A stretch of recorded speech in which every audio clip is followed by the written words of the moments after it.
the military press, which we often do as a clean and press. So you begin by cleaning the bell up, and then again try and make sure that you start with the elbow resting on your hip, and then again you're trying to keep your forearm vertical, so keeping it perpendicular to the floor, and it travels a little bit out to help engage that rotator cuff, so the elbow comes out to the side, around and then up. And then when you get it straight above your head, you want to try and get that elbow to lock out. You want your elbow in quite close to your ear, so that sort of becomes a resting position again, which you'll need for when you do stuff like snatches.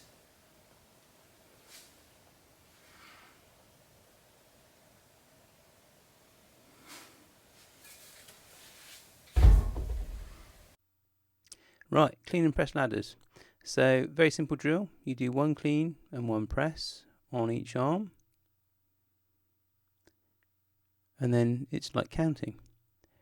You just do 2 clean and press on each arm on your next set, and then 3, and then so on.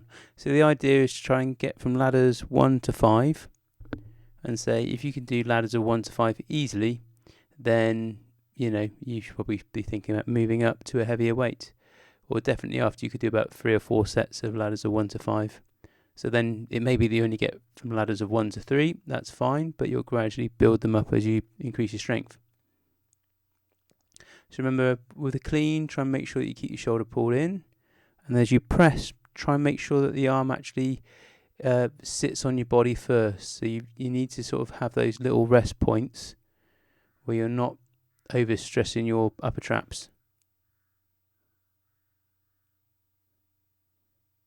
So if the arm's not on the body, then the upper traps will be over-engaged, and they shouldn't really be working for the first half of the movement. It's only when the elbow goes above shoulder height that the upper trap should kick in. So can't stress that enough. Make sure that each time you do a press, your elbow sits on your body and your neck is relaxed before you press. And again, try and make sure you get a good lock out at the top. So the hand should finish straight above the shoulder. And also try and think about the position of where you're getting the kettlebell in your hand as well. Make sure it's sitting down nice and deep so it's not bending your wrist back. Because otherwise you'll find that it'd be the wrist flexors that would be tiring before your shoulders.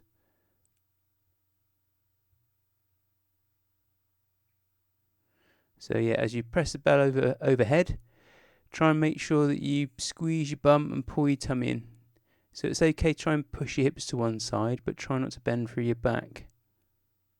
And it will feel natural. So what you will feel is you will sort of push your hips over to one side, because you've really got to try and squeeze your bum on the side that you're pushing up to force and lock out that hip.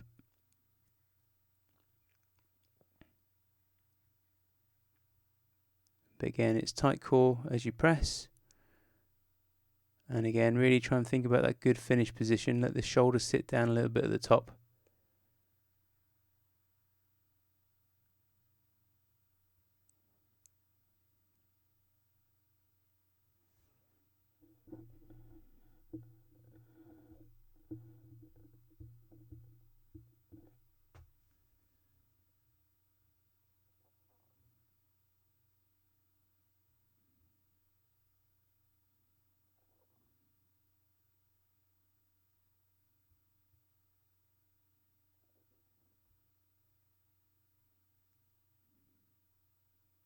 And again, think about having a breath in before you press up. So you really sort of keep the tightness in those core muscles. That helps control the wobble.